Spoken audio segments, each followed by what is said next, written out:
ಚಿನ್ನದ ಹೆಸರಿನಲ್ಲಿ ಈ ಸೇಟು ಅಂಗಡಿಗಳು, ಆಮೇಲೆ ಈ ಮಣಪುರಂ, ಮುತ್ತೂಟು ಎಂತ ಮಟ್ಟದ ಹಗರಣಗಳನ್ನ ಮಾಡ್ತಾ ಇದ್ದಾರೆ ಅಂದ್ರೆ ಜನಸಾಮಾನ್ಯರು ಎಚ್ಚರಿಕೆಯನ್ನು ವಹಿಸಿ ವ್ಯವಹಾರಗಳನ್ನ ಮಾಡಬೇಕಾಗ್ತದೆ. ಇಲ್ಲಿ ಸರ್ವೇ ಸಾಮಾನ್ಯವಾಗಿ ಏನಾಗ್ತಿದೆ ಅಂದ್ರೆ ಈ ಜ್ಯುವೆಲರಿ ಅಂಗಡಿಗಳು ಈ ತಿಂಗಳ ಹಣವನ್ನ ಕಂತುಗಳನ್ನಾಗಿ ಕಟ್ಟಿಸ್ಕೊಳ್ಳೋದು, ಆಮೇಲೆ ಕೊನೆಯದಾಗಿ ಒಂದ್ಸಲ ಹಣವನ್ನ ಎಲ್ಲ ತುಂಬಿಸ್ಕೊಂಡು ಆಮೇಲೆ ಚಿನ್ನವನ್ನ ಕೊಡಿಸುವಂತ ಆಸೆ ಮತ್ತು ಆಮಿಷವನ್ನ ಈ ಸಾರ್ವಜನಿಕರಿಗೆ ಅತಿ ಹೆಚ್ಚಿನದಾಗಿ ಆಸೆ ಹುಟ್ಟಿಸ್ತಾರೆ.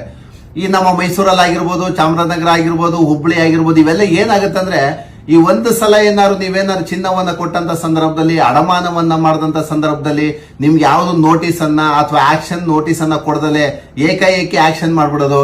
ಈಗ ಸಮಸ್ಯೆಗಳು ಏನಾಗ್ತಿದೆ ಅಂದ್ರೆ ಸ್ನೇಹಿತರೆ, ಈ ಸೇಟು ಅಂಗಡಿಗಳು ಅಥವಾ ಒಡವೆ ಅಂಗಡಿಗಳು ಅಥವಾ ಅಂತ ನಾವು ಮಣಪುರಂ, ಮುತ್ತೂಟು ಅಂತ ಏನ್ ಕರಿತೀವಿ, ಚಿನ್ನದ ಹೆಸರಲ್ಲಿ ಹಗರಣ ಮಾಡ್ತಿದಾರಲ್ಲ, ಈ ನಮ್ಮಲ್ಲೇ ಇಲ್ಲೆಲ್ಲ ಏನಾಗುತ್ತೆ, ಈ ಚಿಕ್ಕಪೇಟೆಲ್ಲಾಗಿರ್ಬೋದು, ಅವಿನಿ ರೋಡಲ್ಲಾಗಿರ್ಬೋದು, ನಮ್ಮ ಕಾಮಾಕ್ಷಿ ಪಾಳ್ಯ ಈ ಕಡೆ ಈ ಭಾಗಗಳಲ್ಲಿ ಏನಾಗುತ್ತೆ, ಈ ಚಿನ್ನವನ್ನ 1 ವರ್ಷ ಕಂತುಗಳನ್ನಾಗಿ ಕಟ್ಟಿ, 1 ವರ್ಷ 1 ತಿಂಗಳು 10,000, 20,000, 30,000, ಒಬ್ಬೊಬ್ರು 50,000 ಈ ತರ ಕಟ್ಕೊಂಡು ಹೋಗ್ತಾ ಇರ್ತಾರೆ.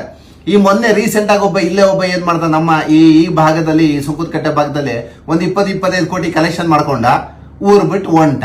ಈ ಜನಸಾಮಾನ್ಯರು ಏನ್ ಮಾಡ್ತಾರೆ ಗೊತ್ತಾ, ಪಾಪ ಒಂದು ಸಲ ತಗೊಳ್ಳೋದಕ್ಕಾಗಲ್ಲ, EMI ತರ ಕಟ್ಕೊಂಡು ಹೋಗೋಣ, ಆಮೇಲೆ ಕೊನೆಗಾಲದಲ್ಲಿ 1.5 ಲಕ್ಷ 2 ಲಕ್ಷ ಉಳಿಕೆ ಆದಂತ ಸಂದರ್ಭದಲ್ಲಿ ಒಂದ್ಸಲ ತಗೊಳ್ಳೋಣ ಅಂತ ಪ್ಲಾನ್ ಮಾಡ್ತಾರೆ. ಬಟ್ ಆದ್ರೆ ಇಂಥ ಒಂದು ಇದನ್ನ ಏನ್ ಮಾಡ್ತಾರೆ, ಜನರ ಆಸೆಗಳನ್ನ ಅವರು ಸೇಟುಗಳಾಗಿರ್ಬೋದು, ಬೇರೆ ಕಂಪನಿಗಳಾಗಿರ್ಬೋದು ಮಿಸ್ಯೂಸ್ ಅನ್ನ ಮಾಡ್ಕೊಳ್ಳುವಂತದ್ದು ಜಾಸ್ತಿ. ಈಗ ಸರ್ವೇ ಸಾಮಾನ್ಯವಾಗಿ ಈಗ ನಮ್ಮ ಕಾಮಾಕ್ಷಿಪುರದಲ್ಲೋ ಬಸವೇಶ್ವರ ನಗರದಲ್ಲೋ ಜನ ಏನ್ ಮಾಡ್ತಾರೆ, ಒಡವೆ ಅಂಗಡಿಗಳಿಗೆ ಸುಮ್ನೆ ಒಂದು ತಿಂಗಳ 10,000, 20,000, 50,000 ಹಿಂಗ್ ಕಟ್ಕೊಂಡು ಹೋಗ್ತಾ ಇರ್ತಾರೆ. ಸುಮ್ನೆ ಒಂದು 10,000 ಕಟ್ತೀರಾ ನೀವು ಅಂದ್ರೆ ಅದ್ರಲ್ಲಿ 1,000 ಜನನೋ 2,000 ಜನನೋ EMI ತರ ಕಟ್ಕೊಂಡು ಹೋಗ್ತಾ ಇರ್ತಾರೆ. ಅದು ನಿಮಗೆ ಕಮ್ಮಿ ಅಂತ ಕಾಣಿಸ್ತಾ ಇರತ್ತೆ. ಈಗ ನಮ್ಮಲ್ಲಿ ಅಲ್ಲೊಬ್ಬ ಏನ್ ಮಾಡೋಣ, ಒಂದು 3,000, 4,000 ಜನದ ಹತ್ರ ಕಟ್ಟಿಸ್ಕೊಂಡಿದ್ದಾನೆ ಲೋಫರ್ ಅವನು. ಈ ನಿಮ್ಗೆ ಏನಾಗುತ್ತೆ ಅಂದ್ರೆ ನಿಮ್ಗೆ ಗೊತ್ತಾಗಲ್ಲ, ಒಬ್ಬ ಗ್ರಾಹಕ 10,000 ರೂಪಾಯಿ ತರ ಒಂದು ತಿಂಗಳು ಕಟ್ಟಿದ್ರೆ ಒಂದ್ 2,000 ಜನ 3,000 ಜನದ ಹತ್ರ ಕಟ್ಟಿಸ್ಕೊಂಡಿರ್ತಾರೆ. ಅವರು ಅಪ್ರಾಕ್ಸಿಮೇಟ್ ಎಷ್ಟಾಗೋದು ಗೊತ್ತಾ, ಒಂದು 30 ಕೋಟಿ 50 ಕೋಟಿ ಕಲೆಕ್ಷನ್ ಮಾಡ್ಕೋತಾರೆ. ಏಕಾಏಕಿ ರಾತ್ರಿ ಬಾಗಿಲು ಹಾಕೊಂಡು ಊರ್ ಬಿಡ್ತಾರೆ. ಅವಾಗ ನಿಮಗೆ ಜನಗಳಿಗೆ ಸ್ಟೇಷನ್ಗೆ ಹೋಗೋದಕ್ಕಾಗಲ್ಲ, ಈ ಕಡೆ ಕೋರ್ಟ್ಗೆ ಹೋಗೋದಕ್ಕಾಗಲ್ಲ, ನಿಮ್ಗೆ ತುಂಬಾ ಸಮಸ್ಯೆಗಳಾಗುತ್ತೆ. ಹಂಗಾಗಿ ಇಲ್ಲಿ ನಮ್ಮ ಲೈಸೆನ್ಸ್ ಕೊಡೋದು, ಜ್ಯುವೆಲರಿ ಶಾಪ್ಗಳಿಗೆ ಲೈಸೆನ್ಸ್ ಕೊಡೋದು ಏನಂತ ಗೊತ್ತಾ, ನೀವು ಚಿನ್ನವನ್ನ ಮಾರಾಟ ಮಾಡಿ, ಚಿನ್ನವನ್ನ ತಗೋಬೇಕು, ಅವರು ಬೈ ಮಾಡಬೇಕು, ಗೋಲ್ಡ್ ಬಿಸ್ಕೆಟ್ ಅದ್ ಮ್ಯಾನುಫ್ಯಾಕ್ಚರ್ ಮತ್ತೊಂದು ಮಗದೊಂದು ಏನೋ ಮಾಡ್ಕೊಂಡಿರ್ತಾರೆ, ಚಿನ್ನವನ್ನ ಅವರು ರೆಡಿ ಇಟ್ಕೊಂಡಿರ್ಬೇಕು. ಗ್ರಾಹಕರು ಬರ್ತಾರೆ, ದುಡ್ಡು ಕೊಡ್ತಾರೆ, ಚಿನ್ನವನ್ನ ಮಾರಾಟ ಮಾಡಬೇಕು, ಸುಮ್ಮನೆ ಆಗ್ಬೇಕು, ಇಷ್ಟೇ ಕೆಲಸ. ಕಾನೂನಲ್ಲಿ ಪ್ರಾಧಾನ್ಯತೆ ಇರುವಂತದ್ದು ಚಿನ್ನವನ್ನ ಬಿಸ್ನೆಸ್ ವ್ಯವಹಾರಿಕವನ್ನಾಗಿ ಮಾಡಿ ಅಂತ. ಇವ್ರು ಹಂಗ್ ಮಾಡಲ್ಲ, ಅದೊಂದು ಬಿಟ್ಟು ಇನ್ನೆಲ್ಲ ಮಾಡ್ತಾರೆ. ನಿಮ್ಮ ಹತ್ರನೇ ದುಡ್ಡನ್ನ ಕಲೆಕ್ಷನ್ ಮಾಡ್ಕೋತಾರೆ, ನಿಮ್ಮ ಹತ್ರನೇ ಬಂಡವಾಳ ಹಾಕೋತಾರೆ, ಕೊನೆಗೆ ನಿಮಗೆ ಮೋಸ ಮಾಡ್ತಾರೆ ಅವರು ಸ್ನೇಹಿತರೆ. ಹಾಗಾಗಿ ಆಮೇಲೆ ಇಲ್ಲೇ ಕೆಲವೊಂದು ಕಡೆ ಏನಾಗ್ತಿದೆ ಅಂದ್ರೆ ನೀವು ಅಬ್ಸರ್ವ್ ಮಾಡ್ಬೇಕಾಗಿರುವಂತದ್ದು, ಈ ಸೇಟು ಅಂಗಡಿಗಳಲ್ಲಿ ಚಿನ್ನವನ್ನು ಅಡಮಾನ ಮಾಡ್ತಿರಲ್ಲ, ನೀವು ಮಣಪುರಂ, ಮುತ್ತೂಟಲ್ಲಿ ಇಡಕ್ಕೆ ಏನ್ ಮಾಡ್ತೀರ, ಒಂದು 6 ತಿಂಗಳು 9 ತಿಂಗಳು ಅವಕಾಶ ಕೊಡ್ತಾರೆ. ನಾವು ಸೇಟು ಅಂಗಡಿ ಇಲ್ಲ ಅಂದ್ರೆ 1 ವರ್ಷ 2 ವರ್ಷ ಕೇಳಲಿಲ್ಲ ಅಂದ್ರೆ ಇಂಟ್ರೆಸ್ಟ್ ಕಟ್ಕೊಂಡವ್ರೆ ಸುಮ್ಮನೆ ಆಗ್ತಾರೆ ಅಂತ ಪ್ಲಾನ್ ಮಾಡ್ತೀರ ನೀವು. ಇಲ್ಲಿ ಸಮಸ್ಯೆ ಏನಾಗತ್ತಂದ್ರೆ, ಈ ಸೇಟುಗಳು ಏನ್ ಮಾಡ್ತಾರೆ, ಯಾರಿಗೂ ಈ ಅಡಮಾನವನ್ನ ಏನ್ ಮಾಡಿರ್ತಾರೆ, ಎಷ್ಟೋ ಜನಗಳಿಗೆ, ಸಾವಿರಾರು ಜನಕ್ಕೆ ಈ ಚಿನ್ನವನ್ನು ಅಡಮಾನ ಮಾಡಿರ್ತೀರಾ, ಇಂಟ್ರೆಸ್ಟ್ ಕಟ್ಕೊಂಡು ಹೋಗ್ತಾ ಇರ್ತೀರಾ. 1-2 ವರ್ಷ ಬಿಟ್ಕೊಂಡು ಹೋಯ್ತು ಅಂದ್ರೆ ನೀವು ಚಿನ್ನನೂ ಇಲ್ಲ ಏನೂ ಇಲ್ಲ, ಸೇಲ್ ಆಗೋಯ್ತಾ, ಅಲ್ಲೇ ನೀವು ಬಂದೇ ಇಲ್ವಲ್ಲ ಅಂತಾರೆ. ಇದು ಸಾರ್ವಜನಿಕವಾಗಿ ಲಕ್ಷಾಂತರ ಕೇಸ್ಗಳು ದಿನ ಬೆಳಗಾದ್ರೆ ದಾಖಲಾಗ್ತಿದೆ. ಆಮೇಲೆ ಏನು ನೋಟಿಸ್ ಕೊಡೋದಿಲ್ಲ, ಆಕ್ಷನ್ ನೋಟಿಸ್ ಕೊಡೋದಿಲ್ಲ, ದುಡ್ಡು ಇಷ್ಟು ಕಟ್ಟಿ ಅಂತ ಡಿಮ್ಯಾಂಡ್ ನೋಟಿಸ್ ಅನ್ನ ಕೊಡೋದಿಲ್ಲ, ಏನು ಮಾಡೋದಿಲ್ಲ ಸೇಟು ಅಂಗಡಿಗಳು. ಏನೋ ಒಂದ್ಸಲ ಹೇಳ್ತಾರೆ, ಸೇಲ್ ಮಾಡ್ಬಿಟ್ಟಿರ್ತಾರೆ. ಈ ಹಣೆ ಬರಕ್ಕೆ ಏನಾಗ್ತಿದೆ ಅಂದ್ರೆ, ಈ 2021-22 ಏನಾಗಿದೆ ಅಂದ್ರೆ, ಒಂದ್ 2,500, 3,000, 5,000 ರೂಪಾಯಿ, 6,000 ರೂಪಾಯಿ ಆಸುಪಾಸಲ್ಲಿ ಅಡಮಾನಗಳನ್ನ ಮಾಡಿದ್ದಾರೆ ಚಿನ್ನನ. ಇವ್ರೇನ್ ಮಾಡ್ತಾರೆ ಸೇಟುಗಳು, ಎಲ್ಲ ಒಳ್ಳೆ ರೇಟ್ ಬರ್ತಲ್ಲ ಅಂತ ಎಲ್ಲಾ ಸೇಟು ಅಂಗಡಿಗಳಲ್ಲೂ ಇದೇ ಹಣೆ ಬರ ಆಗಿರೋದು. ಎಲ್ಲ ಸೇಟುಗಳು ಮಾರ್ಬಿಟ್ಟವ್ರು ಚಿನ್ನನ. ಈಗ ಇವತ್ತೇನಾಗಿದೆ ಅಂದ್ರೆ, ಒಂದು 100 ಗ್ರಾಮ್ ತಗೋಬೇಕು ಅಂದ್ರೆ 16 ಲಕ್ಷ 17 ಲಕ್ಷ ಆಗ್ತಿದೆ. ಇವ್ರು ಬರೀ 3,000, 3,500 ರೂಪಾಯಿನಾಗ ಸೇಲ್ ಮಾಡಕ್ ಬಿಟ್ಟಿದ್ದಾರೆ. ದಯಮಾಡಿ ಯಾವುದೇ ಸೇಟುಗಳ ಹತ್ರ ಆಗ್ಲಿ ವ್ಯವಹಾರಗಳನ್ನ ಮಾಡಬೇಕು. ಆಮೇಲೆ EMI ಕಂತುಗಳನ್ನ ಕಟ್ಕೊಳ್ಳೋದಕ್ಕೆ ಕಾನೂನಲ್ಲಿ ಯಾವುದೇ ಪ್ರಾವಿಷನ್ಸ್ ಇಲ್ಲ ಸ್ನೇಹಿತರೆ. ನೀವು ಪ್ರತಿನಿತ್ಯ ಕಟ್ತೀರಾ, ಪ್ರತಿನಿತ್ಯ ಮೋಸ ಹೋಗ್ತೀರಾ. ಆಮೇಲೆ ಎಲ್ಲೋ ಅಡಮಾನ ಮಾಡ್ತೀರಾ, ನಿಮ್ಮ ಒಡವೆ ಬಗ್ಗೆ ನಿಮಗೆ ಮಾಹಿತಿ ಇರಲ್ಲ, ಅವ್ರು ಆಕ್ಷನ್ ಮಾಡ್ಕೋತಾರೆ, ಫ್ರಾಡ್ ಮಾಡ್ತಾರೆ, ಅದರಲ್ಲೂ ಪ್ರತಿನಿತ್ಯ ನೀವು ಮೋಸಗಳನ್ನ ಹೋಗ್ತೀರಾ. ಆಮೇಲೆ ಈ ಮಣಪುರಂ, ಮುತ್ತೂಟಲ್ಲಿ ಎಂತ ದೊಡ್ಡ ಅವ್ಯವಹಾರಗಳು ನಡೆಯುತ್ತೆ ಅಂದ್ರೆ, ದಯಮಾಡಿ ಈ ಮಣಪುರಂ, ಮುತ್ತೂಟಲ್ಲಿ ನೀವು ಚಿನ್ನವನ್ನು ಅಡಮಾನ ಮಾಡೋದಕ್ಕೆ ಹೋಗ್ಲೇಬೇಡಿ. ನಮ್ಮಲ್ಲಿ RBI ಗೈಡ್ಲೈನ್ಸ್ ಇರುವಂತದ್ದು, ಆಮೇಲೆ ನಮ್ಮಲ್ಲಿ RBI ನೋಟಿಫಿಕೇಶನ್ಗಳು ಏನಿದೆ ಅಂದ್ರೆ, ಒಂದು 18% 20% ಮೇಲ್ ಇಂಟ್ರೆಸ್ಟ್ ದಾಟಬಾರದು ಅಂತಾನೆ ಕಾನೂನಿದೆ. ಬಟ್ ಈ ಮಣಪುರಂ ಏನ್ ಮಾಡ್ತಾರೆ ಗೊತ್ತಾ, 3 ತಿಂಗಳಿಗೊಂದು ಸ್ಲ್ಯಾಬು, 6 ತಿಂಗಳಿಗೊಂದು ಸ್ಲ್ಯಾಬು, 9 ತಿಂಗಳಿಗೊಂದು ಸ್ಲ್ಯಾಬು, 36% ಬಡ್ಡಿ ಹಾಕ್ತಾರೆ ಮಣಪುರಮಲ್ಲಿ. ಯಾರು ಇವರೆಲ್ಲ ಇಂಟ್ರೆಸ್ಟ್ ಅನ್ನ ಆ ಮಟ್ಟಿಗೆ ಇಂಟ್ರೆಸ್ಟ್ ಅನ್ನ ಹಾಕೋದಕ್ಕೆ ಇವ್ರು ಯಾರು ಹಕ್ಕುಗಳನ್ನ ಕೊಟ್ಟಿರೋದು? ಯಾರು ಈ ದಂಧೆ ಮಾಡೋ?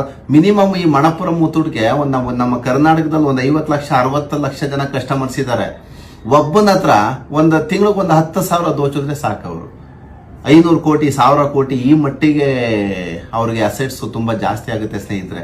ಒಬ್ಬೊಬ್ಬರ ಹತ್ರ ಏನ್ ಗೊತ್ತಾ, ಇಂಟ್ರೆಸ್ಟು ಅಥವಾ ಯಾವ್ದೋ ಅಪ್ಲಿಕೇಶನ್ ಇರ್ತಾರೆ, ಮತ್ತೊಂದು ಮಗದೊಂದು ಈ ಓಡಿ ಹಾಕುವಂಥದ್ದು ಇಂಟ್ರೆಸ್ಟ್ ಹಾಕೋ ದರದಲ್ಲಿ ಒಬ್ಬನ ಹತ್ರ ಒಂದು 3,000 5,000 10,000 ರೂಪಾಯಿ ಕಿತ್ಕೊಂಡ್ರೆ ಸಾಕವರು. ಅದೇ ಒಂದು 500 ಕೋಟಿ 1000 ಕೋಟಿ ಅಸೆಟ್ಸ್ ಆಗ್ಬಿಡುತ್ತೆ ಅವ್ರಿಗೆ. ಹಂಗಾಗಿ ನೀವು ಯಾರು ಒಂದು 35% 36 32% ಆಗ್ತೀರಾ, ನೀವೇನಾರು ಆ ಮಣಪುರಂ ಮುತ್ತೂರ್ತು ಬಿಲ್ ಕೊಟ್ಟಿರ್ತಾರಲ್ಲ, ಅದು ತಗೊಂಡೋಗಿ ಸೀದಾ ಕನ್ಸ್ಯೂಮರ್ ಕೋರ್ಟ್ಗೆ ಹಾಕ್ತು ಅಂದ್ರೆ ನಿಮ್ ಚಿನ್ನವನ್ನ ಫ್ರೀಯಾಗಿ ವಾಪಸ್ ಕೊಡ್ಬೇಕಾಗ್ತದೆ. ಅಷ್ಟು ಮಟ್ಟಿಗೆ ಫೈನ್ ಹಾಕ್ತಾರೆ ಕನ್ಸ್ಯೂಮರ್ ಕೋರ್ಟ್ಗಳಲ್ಲಿ. ನೋಡಿ, ಯಾವುದೇ ರೂಲ್ಸ್ ಅಂಡ್ ರೆಗ್ಯುಲೇಷನ್ಸ್ ಇಲ್ಲ. ಆಮೇಲೆ ಈ ಚಿನ್ನದ ವ್ಯಾಪಾರವನ್ನ, ಆಮೇಲೆ ಏನೇನೋ ಇದು ಮಾಡ್ತಿರಲ್ಲ, EMI ಕಟ್ಟುವಂಥದ್ದನ್ನ ನಿಲ್ಸಿ, ಆಮೇಲೆ ಅಡಮಾನ ಮಾಡೋದಂತ ನಿಲ್ಸಿ. ಆಮೇಲೆ ಯಾವ್ದನ್ನು ಒಳ್ಳೆ ನಿಮ್ಗೆ ಏನಾಗೋದು ಗೊತ್ತಾ, ಒಳ್ಳೊಳ್ಳೆ KGB ಬ್ಯಾಂಕ್ಗಳು, ಕೆನರಾ, ಈ ತರ ಒಳ್ಳೊಳ್ಳೆ ಗೋಲ್ಡ್ ಬ್ಯಾಂಕ್ಗಳಿದೆ, ನಿಮ್ಗೆ ತುಂಬಾ ಕಮ್ಮಿ ದರದಲ್ಲಿ ಇಂಟ್ರೆಸ್ಟ್ ಕೊಡ್ತವೆ. ಪಾಪ ನೋಡಿ, ಬೆಳಿಗ್ಗೆ ಯಾರೋ ಒಂದ 150-160 ಗ್ರಾಮ್ ಚಿನ್ನನ ಅವ್ನು ಹೇಳೇ ಇಲ್ಲ, ಪಾಪ ಕ್ಲೈಂಟ್ಸ್ ಗೊತ್ತೇ ಇಲ್ಲ, ಮಾಹಿತಿನೇ ಇಲ್ಲ.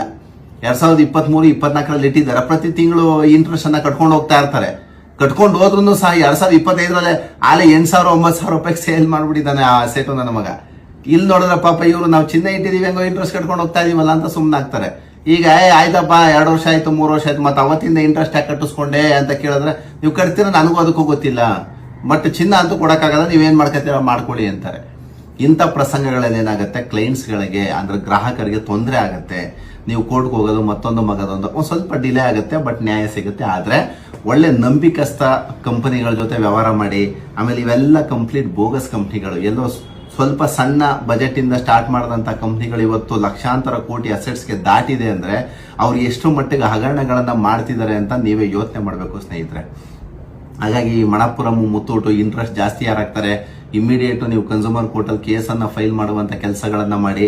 ಆಮೇಲೆ ಈ ಸೇಟುಗಳನ್ನೆಲ್ಲ ಯಾರು ನಂಬೇಡ್ರಿ. ತಿಂಗಳ EMI ಕಟ್ಕೊಂಡು ಹೋಗಿ ಆಮೇಲೆ ಕೊನೆಯದಾಗ ಚಿನ್ನ ಕೊಡ್ತೀವಿ ಅಂದ್ರೆ ನಿಮ್ಗೆ ಇವತ್ತು ಒಂದು 3 ತಿಂಗಳು 6 ತಿಂಗಳು ಕ್ಲೀನಾಗಿ ಕಟ್ಟಿಸ್ಕೋತಾರೆ. ಆಮೇಲೆ ಕ್ಲೀನಾಗಿ 3 ನಾಮ ಹಾಕ್ಬಿಟ್ಟು ಸೀದಾ ಊರ್ಬಿಟ್ಟು ಹೋಗ್ತಾರೆ. ನೀವು ಆಮೇಲೆ ಒಯ್ದೋಯ್ತು ಬಿಡು 30,000 50,000 ಅಂತೀರಾ.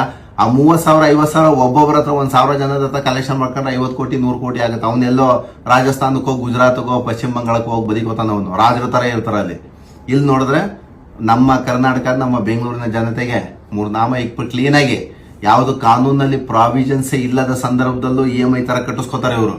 ಹಂಗಾಗಿ ಸಾರ್ವಜನಿಕರು ಎಚ್ಚರ ಆಗಬೇಕು. ಹಂಗಾಗಿ ಈ ಯಾವುದೋ ನಕಲಿ ಗೋಲ್ಡ್ ಕಂಪ್ನಿಗಳಿಗೆ ಮತ್ತೊಂದು ಮಗದೊಂದಿಗೆ ಮೋಸ ಹೋಗುವಂತ ಕೆಲಸವನ್ನ ಮಾಡಬೇಡಿ ಅಂತ ಹೇಳ್ತಾ ನಾನು ಮಾತನ್ನ ಮುಗಿಸ್ತೇನೆ. Thank you. ಪ್ರಿಯ ವೀಕ್ಷಕರೇ, ಸಿನಿಮಾ, ರಾಜಕೀಯ, ವಿಚಾರ, ವಿಮರ್ಶೆ, ಸಂದರ್ಶನ, ಹಲವಾರು ವಿಷಯಗಳಿಗಾಗಿ ನಮ್ಮ ಆದಿಪುರುಷ ಸ್ಟುಡಿಯೋಸ್ ಚಾನೆಲ್ಗೆ ಸಬ್ಸ್ಕ್ರೈಬ್ ಮಾಡಿ. ಲೈಕ್, ಶೇರ್, ಕಮೆಂಟ್ ಮಾಡುವುದರ ಮೂಲಕ ನಿಮ್ಮ ಬೆಂಬಲ ವ್ಯಕ್ತಪಡಿಸಿ. ಮತ್ತೆ ಸಿಗೋಣ.